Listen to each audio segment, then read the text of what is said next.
ولما خاب ويقول بشان واب درنت أي بدر. إمس جودة القضاء مركب قبورها عاد جبت عليه. ما علنتها أفرتن. أفرتن جودة القضاء. وحيرها لو إذا لب بسدح لو إذا ديك ما بلو. أفرتن جودة البحية. godadka la sii diyaarinayo si dad loogu aaso waxay noqdeen kuwo xad dhaaf ah. Qabuuraha Muqdisho waxaa buux dhaafiyay qoysas aasaya dadkoodii. Iridda laga gala qabuuraha waxaa yaala baabuurta lagu keeno meydka.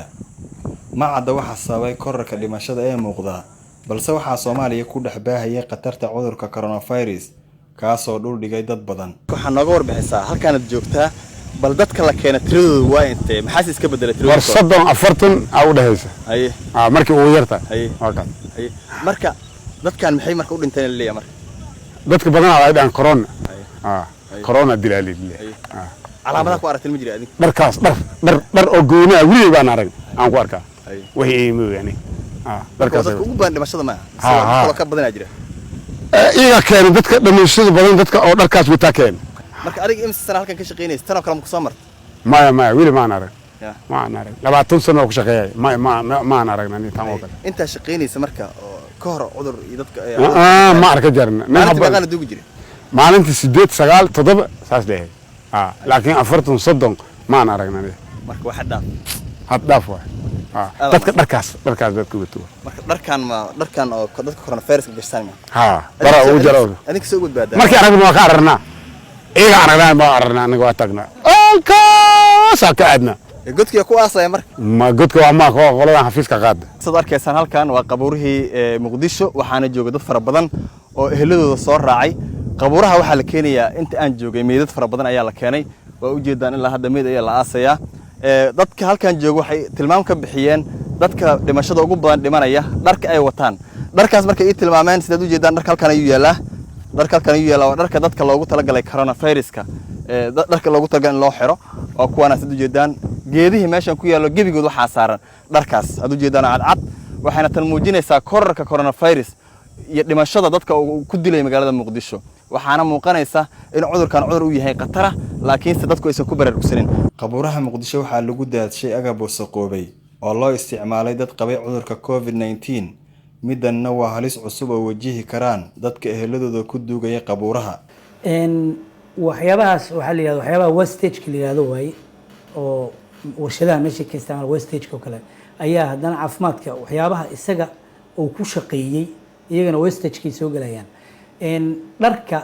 iyo bukaanada waxyaabaha oo cudurkan looga shakiyay dhammaan waa infected way cudurkii hadduu qofkii u dhintay way sidaan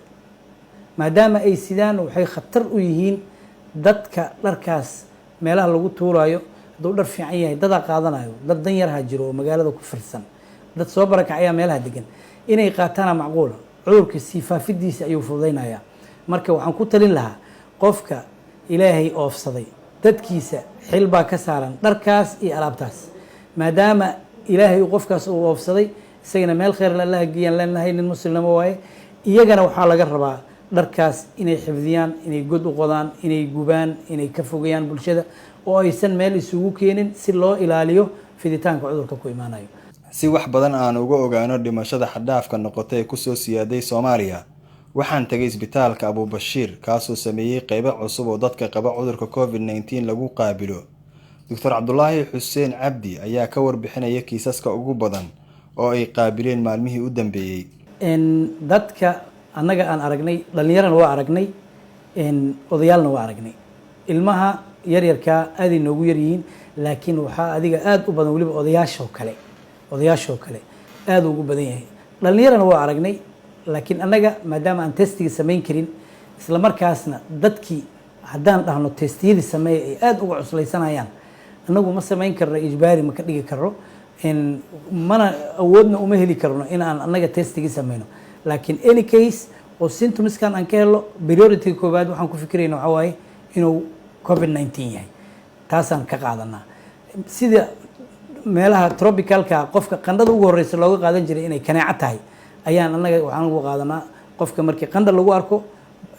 arko qufac lagu arko